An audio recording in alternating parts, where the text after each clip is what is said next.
Fala, empreendedor! Mais uma vez, Régio Martins, esse é o canal Papo Empresa. Eu queria desde já te agradecer por estar assistindo esse vídeo e ter interesse por empreendedorismo, né? E hoje a gente vai tratar de um assunto muito interessante que geralmente acontece na maioria, em 100% das empresas que escolhem crescer, que é delegar tarefas. Vamos lá?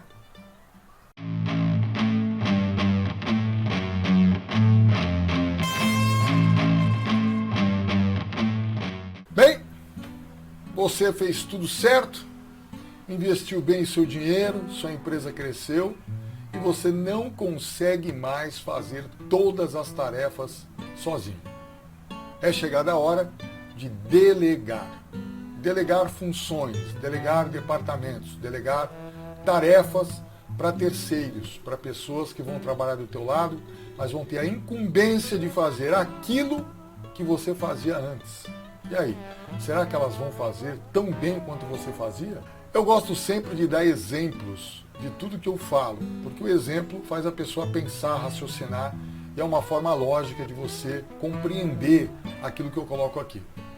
Então hoje eu vou te contar mais uma história que certa vez perguntaram para mim o seguinte: falavam, Regi, me diz uma coisa, como é ter uma confecção? Eles perguntavam isso para mim. Isso eu já estava grandinho, já tinha lá para os meus 50 e poucos funcionários. Eu sempre tinha a mesma resposta. Eu falava assim, olha, imagine o seguinte, você tem 50 mil reais, não tem o que fazer com o dinheiro, aí você abre uma confecção. Você pega esses 50 mil reais, compra tudo em tecido. Depois que os seus 50 mil reais forem transformados em tecidos, você vai pegar esse tecido e vai dar na mão de um cortador que vai picar o teu dinheiro com uma máquina de corte. Se ele não errar nenhum corte, se ele não for com a mão mais para um lado que para o outro e as tuas peças ficarem todas bem cortadinhas, aí então ela vai para uma estamparia.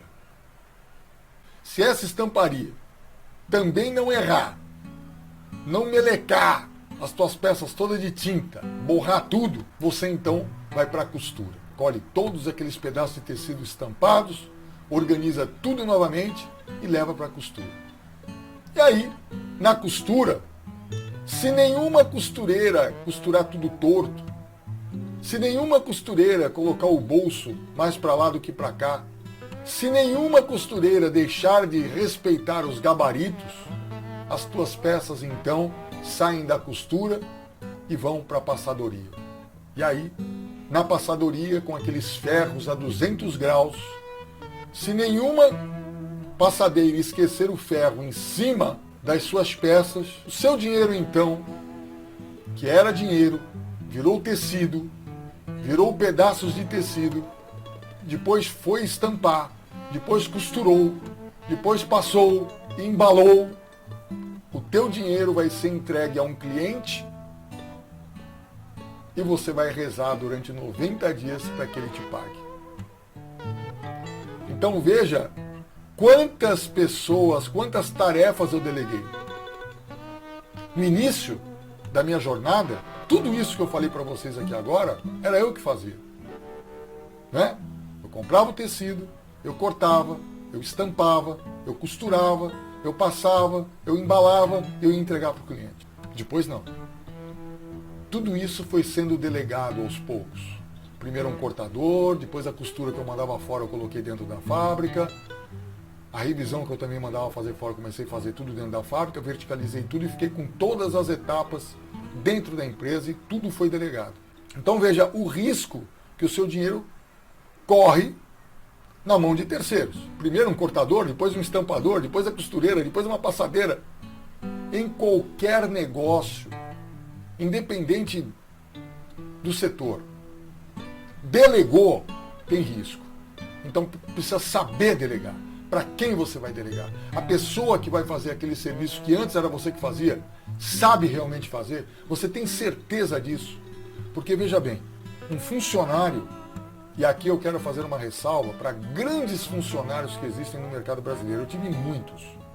Mas um funcionário pode fazer com que você tanto ganhe dinheiro e sua empresa prospere, como também pode fazer com que o seu dinheiro desapareça, certo? Basta um simples erro, principalmente para quem trabalha com volume como eu, né? Que trabalhava na época, eu trabalhava com confecção. Então, por exemplo, nós fazíamos ali infestos, ou seja, pilhas de tecido que eram cortadas ali 1.200 camisetas por corte. Se ele errasse uma facada, eram 1.200 camisetas que iam para o vinagre. Já pensou a responsabilidade dessa delegação? Imagina um banco, por exemplo, que delega a administração de um banco a um CEO, que vai tomar todas as decisões ali. Aonde vai aportar dinheiro, aonde que vai tirar o dinheiro, quem que vai empregar, quem que vai tocar o negócio, né? Em qualquer negócio. Um açougue, ótimo, você contratou lá um cara que desossa a carne, ele entra lá para desossar a carne e deixa meio quilo de carne junto ao osso. Esse cara vai te dar lucro? Não, ele vai te levar para o buraco.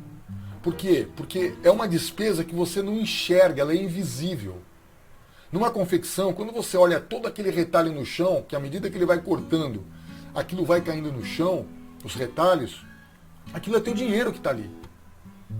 Então, se você não souber fazer um aproveitamento muito bom ali, de encaixar as peças certinhas antes de você passar a máquina para cortar, você vai ter um prejuízo, ou seja, mas é um prejuízo que você não sente.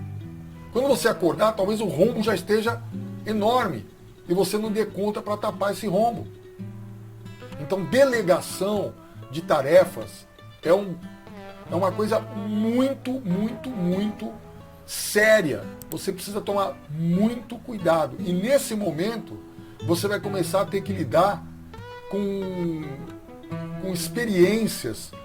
Eu não diria experiências, mas começar a lidar com identificação de nível de experiência de cada setor que você for delegar. Por isso, eu já falei em outro vídeo, a importância de você conhecer o teu negócio. Porque quem não conhece, não sabe cobrar. Então era muito comum na minha fábrica, por exemplo, se você quisesse se esconder de mim na minha fábrica, bastava você ficar na minha mesa. É simples. Olha, eu queria me esconder do Reginaldo. Onde é que eu fico? Fica na mesa dele. Ele nunca vem aí. Eu estava sempre no chão de fábrica. Então era muito comum eu chegar lá e ver uma costureira novata, de repente fazer uma costura que não me agradava muito. Então eu chamava ela, né, assim, bem no pezinho de orelha dela, para que os outros não vissem, né, e falava para ela, olha, essa costura não está muito bem feita, você tem que refazer, não é assim que se faz. Então a novata falava assim para mim, mas o que o senhor entende de costura? Aliás, eu rezava para que elas falassem isso. Então, imediatamente, eu pedia para que elas saíssem da máquina, eu me sentava, chamava a encarregada, pedia a mesma peça que ela havia feito, e eu fazia e entregava pronto na mão dela e falava, é assim que eu quero essa costura. Então, quando ela olhava aquilo, a minha encarregada ainda dava risada, falava, olha, eu comecei com ele ainda vendia camiseta na praia de mão em mão. Ele sabe costurar em todas as máquinas da fábrica. Não que você necessariamente precisa fazer isso. Eu fiz porque eu até gostava de costurar. Mas você precisa saber para poder cobrar. Então eu cobrava na modelagem porque eu entendo de modelagem. Eu cobrava no corte porque eu entendo de corte. Eu cobrava na costura porque eu entendo de costura. Então qualquer negócio que você venha ter para delegar, precisa entender para também poder cobrar. Então, resumindo, quando a sua empresa estiver crescendo e você sentir a necessidade de delegar alguma função, preste muita atenção em quem você vai colocar naquele cara. Faça teste. Teste o profissional primeiro. Não coloque ele ali e deixe. E vigie esse funcionário por um tempo, para você saber se realmente ele está apto à função. Isso é muito importante. Mais uma historinha que eu vou contar para vocês rápida.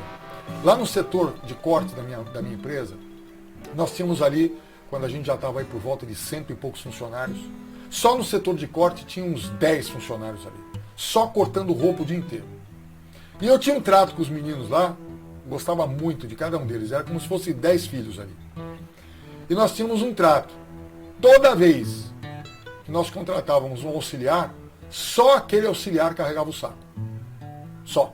Então corte sempre tem muito saco preto, né, que você põe para levar para a oficina, para levar para o bordador, para levar para a estamparia. Sempre tem aquele... Nossa, a gente gastava aqueles sacos pretos de lixo, só que a gente punha roupa lá dentro. Fechava com fita, colocava a referência, o lote, colocava tudo ali. E depois aquilo tinha que ser carregado para o furgão, para poder... Uma parte ficava na fábrica interna e outra a gente levava a costura até para Minas. Então, quando esse novo funcionário entrava, ninguém do corte tocava nos sacos que eram para ser carregados para o furgão. Ninguém. Só ele carregava. Então ele passava um dia carregando o saco. Terminava o expediente, até amanhã, se Deus quiser. No outro dia, se ele viesse trabalhar, ele era efetivado. Muitos, simplesmente nem apareciam mais. Esses, para mim, não serviam. De cara, eles mesmos já tinham me falado que eles não iriam servir para o cargo. E para mim, era uma beleza quando isso acontecia, porque eu já sabia que eu já tinha me livrado de um cara que não estava afim de trabalhar logo no início. E aqueles que chegavam para trabalhar no outro dia, reparavam que alguma coisa mudava. Por quê? Todos começavam a carregar os sacos. Então ele perguntava, escuta, eu não fui contratado para carregar saco? Ele falava, não, aqui todo mundo carrega saco. Inclusive até o Reginaldo, de vez em quando ele vê que o bicho pega, ele vem aqui e bota um saquinho nas costas também e ajuda a carregar o furgão. Aquilo foi só um teste. E o cara, pô, caramba! Mas era assim que a gente testava. Costureira a mesma coisa. Costureira a gente punha na máquina e tinha que dar produção. Se não desse, no outro dia, infelizmente, a gente cortava. Né? E põe uma coisa na sua cabeça. Funcionário é para funcionar. Não funcionou, demita-o. É assim. Você não tem que ser amigo de funcionário. Você tem que ser justo com o funcionário. É uma troca. Você dá o emprego, paga em dia, paga hora extra, trata ele com humanidade, com respeito, verifica as necessidades que ele tem, cumpra as necessidades, não o que ele quer, mas o que ele necessita para fazer um bom trabalho. Essa é a sua parte. E a parte dele é trabalhar e dar a produção e ganhar o salário justo no final do mês, com as horas extras que ele teve direito e tudo mais. Então, ao delegar, preste atenção nisso. Quem você está contratando merece estar naquele cargo? É capaz para aquele cargo? Você pode cobrar com a experiência que você desenvolveu no teu negócio? Você pode cobrar aquele profissional? Tudo isso precisa ser levado em consideração quando você for delegar. Ok? É isso. Espero ter te dado mais um insight aí para você que está querendo crescer, você que está querendo começar a delegar algumas funções da tua empresa, que você abra sua cabeça para isso. Delegar é bom, é sinal que você está crescendo, mas também é uma coisa de muita responsabilidade e que você tem que ficar muito esperto na tua empresa. Né? Afinal de contas, você está colocando um pedacinho da tua empresa na mão de uma pessoa que vai se responsabilizar por aquele pedacinho. Se ela fizer um bom trabalho, ótimo, tua empresa decola. Se ela fizer um mau trabalho, ela pode deixar a tua empresa manca. E aí, quando você vê, pode ser tarde demais. Tá bom? Um forte abraço, beijo grande e até o próximo vídeo, se Deus quiser.